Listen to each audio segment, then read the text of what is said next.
Bismillahirrahmanirrahim. Assalamualaikum dan salam sejahtera. Apa khabar semua?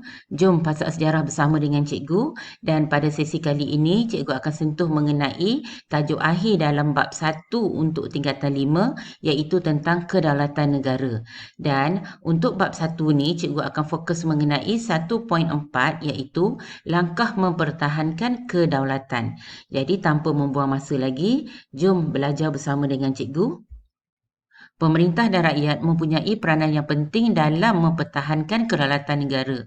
Oleh sebab tu kita lihat amat penting untuk pemerintah dan rakyat ni untuk bekerjasama antara satu sama lain dalam memastikan negara kita ni berada dalam keadaan yang aman, dalam keadaan yang makmur, dan juga membentuk perpaduan di dalam masyarakat.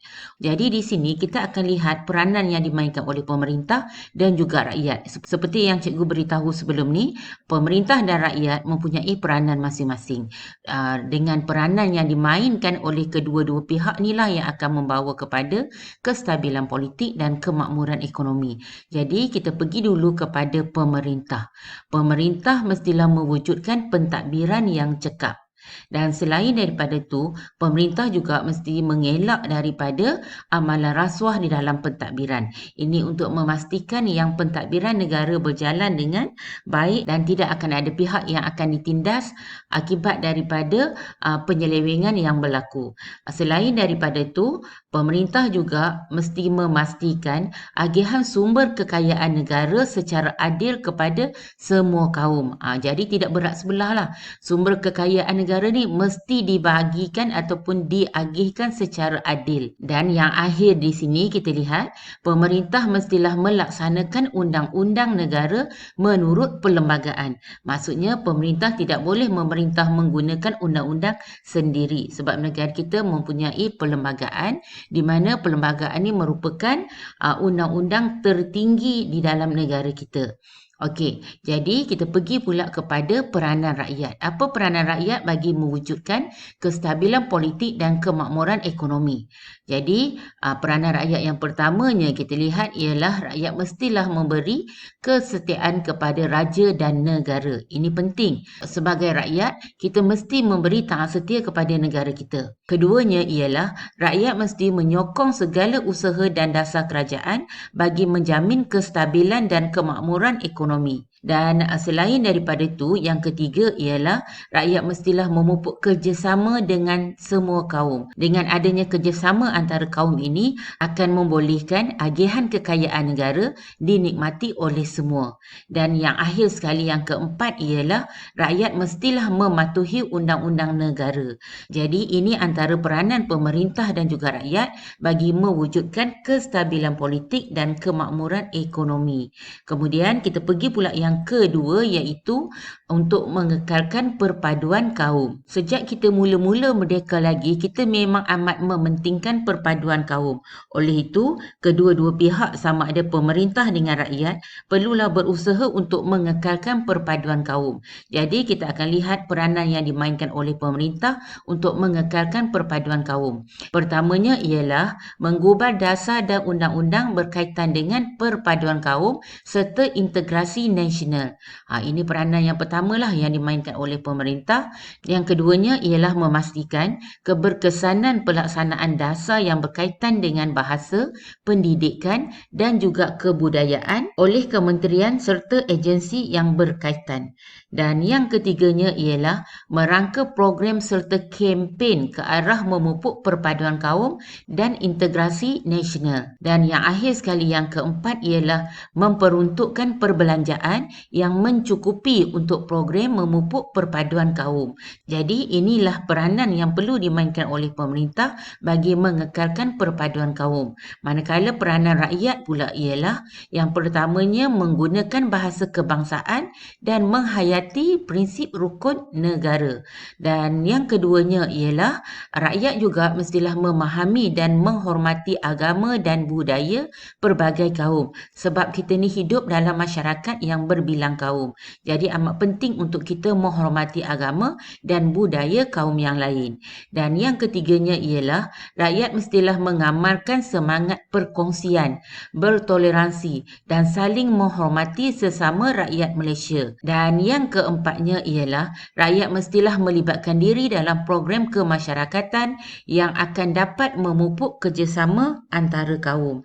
Jadi ini antara peranan yang dimainkan oleh pemerintah dan rakyat bagi mengekalkan perpaduan kaum. Langkah untuk mempertahankan kedaulatan yang ketiga iaitu untuk memupuk patriotisme. Patriotisme ialah perasaan cinta yang mendalam terhadap negara serta sanggup mempertahankan sejarah, bahasa, undang-undang, warisan dan juga budaya. Jadi patriotisme ni dia menjadi nadilah kepada kebebasan, kestabilan dan kemajuan negara kita.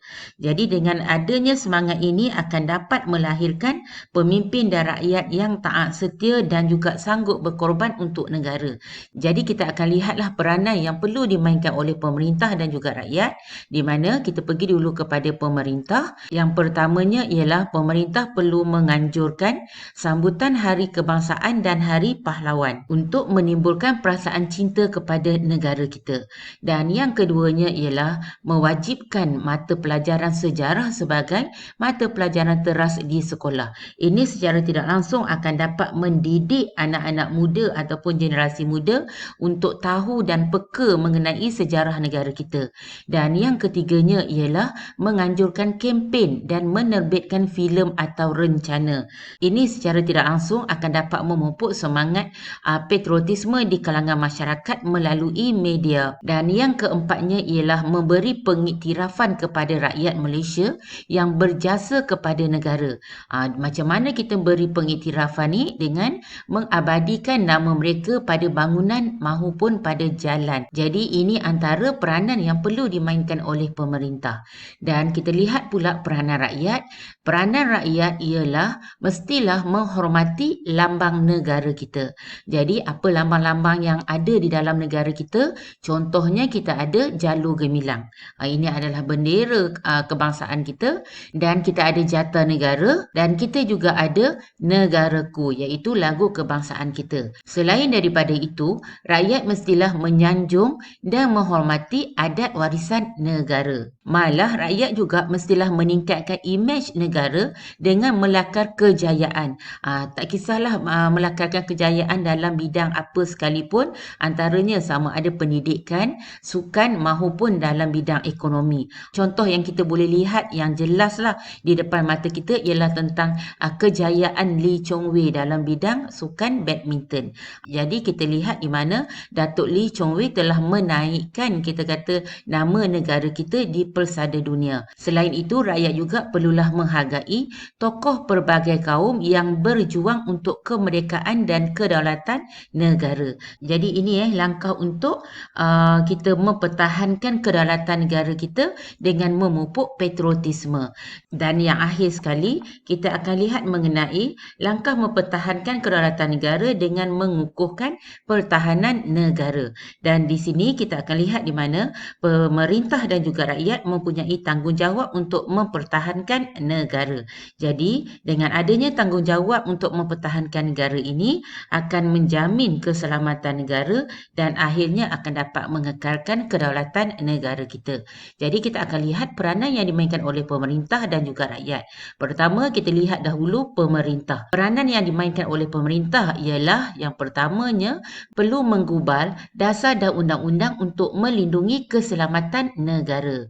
Dan yang keduanya ialah pemerintah juga perlu mengadakan perjanjian pertahanan dan juga latihan ketenteraan bersama dengan negara serantau. Negara serantau ni maksudnya negara jiran kita seperti dengan Indonesia, dengan Singapura, Filipina dan juga antarabangsa. Antarabangsa maksudnya negara-negara yang di luar Asia Tenggara seperti dengan Amerika Syarikat maupun Britain. Dan yang ketiganya ialah pemerintah perlu memodernkan aset ketenteraan untuk mengukuhkan pasukan pertahanan pertahanan. Ini penting. Ini kerana kita amat memerlukan aset ketenteraan yang canggih yang mengikut peredaran semasa. Dan yang akhir sekali, yang keempat ialah pemerintah perlu memastikan pasukan keselamatan sentiasa bersiap siaga untuk menghadapi cabaran semasa.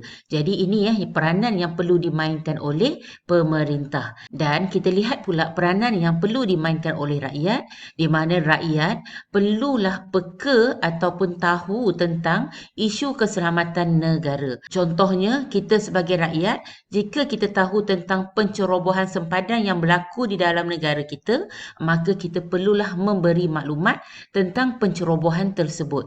Dan yang keduanya ialah rakyat perlu mengelak kolaborasi dengan pihak luar yang mengancam keselamatan dan kedaulatan negara kita. Jadi kita tak bersekongkollah dengan pihak luar yang akan mengancam keselamatan negara kita. Dan yang ketiganya ialah rakyat perlu menganggotai pasukan keselamatan dan pasukan sukarelawan. Jadi ini penting untuk kita menguatkan pertahanan negara kita.